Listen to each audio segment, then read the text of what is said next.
क्या आपके साथ कभी ऐसा हुआ है कि आप बैंक में लोन लेने के लिए गए और आपको क्रेडिट कार्ड, इंश्योरेंस या कोई दूसरा फाइनेंशियल प्रोडक्ट लेने के लिए उन्होंने ज़बरदस्ती फोर्सफुली बोला कि आप ये भी ले लीजिए तो ज़्यादा आपको बेहतर रहेगा? अगर हाँ, तो अब आपके लिए गुड न्यूज़ है। आरबीआई ने बैंकों और एनबीएफसीज के लिए कुछ न्यू गाइडलाइंस जारी की है, जिनका मकसद कस्टमर्स को मिस सेलिंग यानी कि जबरदस्ती या गलत तरीके से फाइनेंशियल प्रोडक्ट बेचने से बचाना है।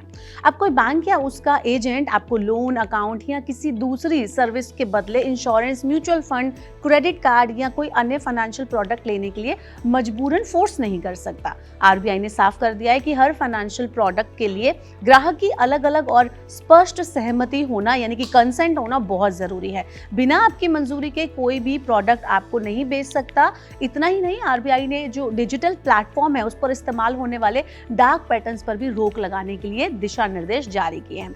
ऐसे पॉपअप्स होते हैं ये जो, और ट्रिक्स होते हैं और डिजाइन भी ऐसे किए गए होते हैं जिनसे ग्राहक गलती से उस प्रोडक्ट के लिए यस कर देता है।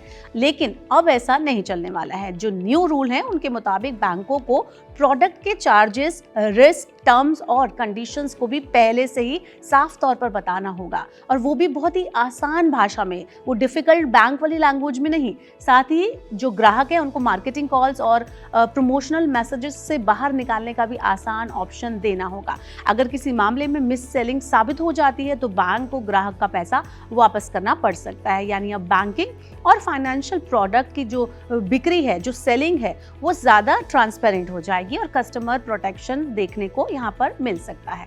आरबीआई ने जो बैंकों को निर्देश दिए हैं उसमें कहा गया है कि बैंकों को अपनी वेबसाइट पर सभी जो डीएसए और डीएमए हैं उनको अपडेट करना होगा और लिस्ट में पब्लिश भी करना होगा।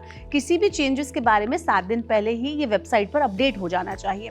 बैंक ब्रांच को अपने स्टाफ, एजेंट या थर्ड पार्टी प्रोडक्ट रिप्रेजेंटेटिव में अंतर दिखाना होगा कि कौन से थर्ड पार्टी है और कौन से हमारे बैंक है, या फिर चाहे वो ड्रेस के थ्रू हो या फिर आईडी के थ्रू। डीएसए और डीएमए के लिखित अंडरटेकिंग को और उनके सब एजेंट को बैंक के कोड ऑफ कंडक्ट का पालन करना होगा। ना उस कोड ऑफ जो कंडक्ट है उसको बैंक की वेबसाइट पर सबके लिए उनको दिखाना ही होगा, खाली पालन नहीं करना होगा बल्कि शो भी करना पड़ेगा। एजेंट ग्राहकों से सिर्फ सुबह 9 बजे से लेकर शाम 7 बजे के बीच में ही कांटेक्ट कर पाएंगे। मोस्टली क्या होता है कि सुबह 7-8 बजे ही कॉल आ जाता है बैंक का और रात को 10 बजे तक कॉल आता रहता है, लेकिन अब ऐसा नहीं चलेगा। ग्राहक की मंजूरी के बिना उनके घर या ऑफिस कोई भी नहीं जा पाएगा। ये खुद को बैंक कर्मचारी के तौर पर पेश नहीं कर सकते। कोई भी थर्ड पार्टी कर्मी यानी कि कोई भी थर्ड पार्टी स्टाफ जो है वो बैंक का अपने आप को बताकर ये नहीं बोल सकता कि आप ये प्रोडक्ट खरीद लीजिए। तो इस तरह से अगर बैंक इस तरह की गाइडलाइंस को फॉलो करते हैं तो आपके लिए एक बहुत ही राहत की खबर है। बैंक के कॉल से जो लोग परेशान होते हैं एटलीस्ट उससे काफ़ी राहत मिल जाएगी। तो अगली बार अगर कोई भी बैंक कर्मचारी आपको किसी प्रोडक्ट के लिए दबाव डाले, फोर्सफुली कोई प्रोडक्ट बेचे, तो आप अपने अधिकार का ज़रूर इस्तेमाल करें। और ऐसे अपडेट्स के लिए कीप वॉचिंग जी बिजनेस।